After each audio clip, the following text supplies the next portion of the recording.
You've waited your entire life for this, to see me look goofy. So I have this Oculus Rift and this HTC Vive. They both came out this week, and we're gonna put them head to head because we all know you can only afford one.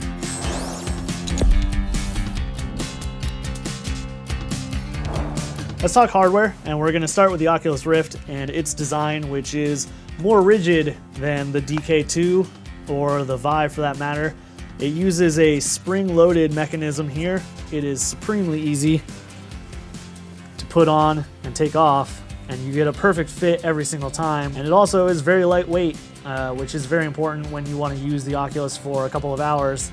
Another advantage, headphones. As you can see, they're built into the headset, which is very convenient when you're lazy like me and you don't want to have to pull other headphones out. Also convenient because you can't see, so you don't really want to be jostling around on your desk trying to figure out where you left your headphones after you've put this over your eyes. This thing, oh god. So the Oculus controller is a bit of a misnomer because it is actually an Xbox controller. You use it to play games that you would probably already play with a controller. So that means platformers. Right now we're playing Chronos, which is more of a hack and slash Dark Souls style game.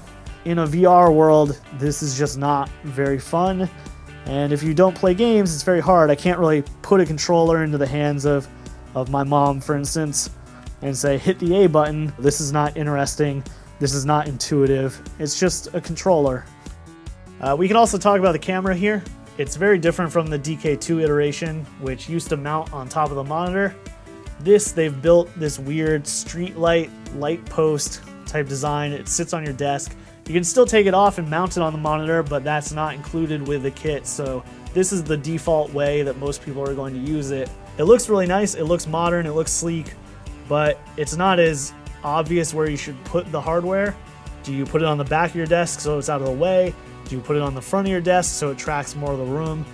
There's not really a good indicator of what you should do with this. So from an aesthetic standpoint, I really like it. From a usability standpoint, it's not that great. The design of the Vive headset is a bit like the old Oculus DK2 actually. There's an elastic strap running around the back, and it's a very front heavy design, so it kind of pulls on the back of your head a little more than the Oculus does. If you're going to use it for a long-term setting, 2, 3, 4 hours, however long you want to be in the Matrix, the Oculus headset is just going to keep your head more comfortable over the long term. The Vive uses 2 cameras for tracking, or actually they're not really cameras, they are futuristic laser stations called Lighthouse. And they track a much larger area. They track 5 meters diagonal, which I don't know what that actually is in American terms, but something like 15 feet by 15 feet. And so you can walk around, and then when you get too close to the edge, the Vive will put up a wall in front of you of blue lights called chaperone. And that tells you, hey, don't keep walking or you're gonna walk into your furniture or walk into a wall or whatever. But within that space, you have designated that space as open area, so you know that there's nothing you're gonna run into, and you can walk reasonably confidently through the space without worrying about tripping and dying. One of the major inconveniences with the Vive is the headphone situation. It doesn't really have one. There's a jack in the back, so if you have an 1/8 inch plug, you can just throw it in there and you're good to go with your earbuds, your headphones, whatever you prefer. But it's definitely not as convenient as the Oculus with its swivel down headphones. So HTC and Valve partnered to create these custom controllers for the Vive. They're actually very similar to the Steam controller. You have a haptic touchpad here. You also have grips on the side, and then triggers on the back, and then 2 buttons above and below the trackpad. And that's it. Those are your controls, but they're tracked by the Lighthouse stations, so you can gesture around, you can point them at things. It's pretty intuitive. I'd definitely rather have the Vive controllers than an Xbox controller. I've been playing games my entire life. I know how to use this controller with a doofy headset on my face, but it's just not the same. You'd be surprised how much a little haptic feedback can make you feel like when you reach down and pick up a stick, you actually picked up a stick.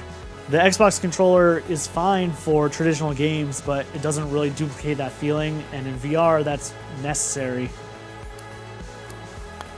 Okay, hit the windmill. So let's get into the experiences here. As you can see with the Oculus, I am sitting down. This is sit-down VR. It's kind of a misnomer because I can stand up and I can move maybe 2 feet in any direction. In fact, certain games advise you to stand up before you start playing. But I'm not going to be roaming around the room at will, and in fact, there is no chaperone, there is no way of knowing where you are in the Oculus. So what you end up with is very traditional gaming experiences on the Oculus, but in virtual reality. So I'm in the world, I can turn around, I can look at walls, I can see what is off in the distance. It's definitely not the same sort of experience as being able to get up and walk around. It is not room scale VR, and that is sort of a shame at the end of the day. So the draw of the Vive is the room scale experience, which is to say you move around and you do dumb things, and it looks very goofy, but it's also a hell of a lot of fun. So right now I am firing arrows at people attacking my castle, and I'm doing a very poor job of it.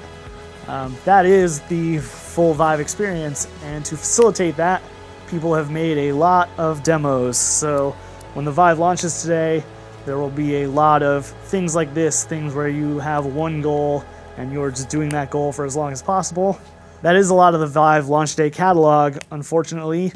It definitely doesn't have the depth of the Oculus catalog at launch, but on the other hand, it's a lot of fun. It is, in general, a more interesting application of VR. Should I eat this trash donut, guys? Yeah. Oh, delicious, moldy trash donut, and I threw up on the phone. Let's talk price, because for most people that will be the deciding factor. The Oculus comes with the headset, controller, camera, and the remote for $600. Vive comes with headset, 2 tracking stations, 2 controllers for $800. And honestly, even though this costs $200 more, I would say that it is the better choice. The Oculus does not come with hand tracking controllers. Those launched later this summer. And by the time you buy those, you might be looking at the same $800 price point anyway, for what I think is sort of not a great experience. So which one of these 2 really expensive headsets wins? I think if you watched the video, it's pretty clear it's the Vive. It's slightly better hardware, and every experience that I've played on it takes better advantage of the fact that it's VR. You want to walk around, you want to do goofy things with your hands, and sure, people might make fun of you, but you can't see or hear them, so why does it matter? So which one should you buy? That's the big question here, and honestly, I'm going to say neither. This is a lot of money, and with the amount of money that you spend on this, you could buy a better graphics card, a better monitor, things that will help you day to day in the way that these probably will not. These are great novelty items, they're fun, you can show them off to friends, you can make cool stuff, but at the end of the day, I don't really think that you're going to use them that long, because there's not that much stuff to play on them yet, and I don't see that happening for 6 months, maybe a year. So my official recommendation, wait. Wait until the next generation, and then we'll maybe see whether it's worth buying in.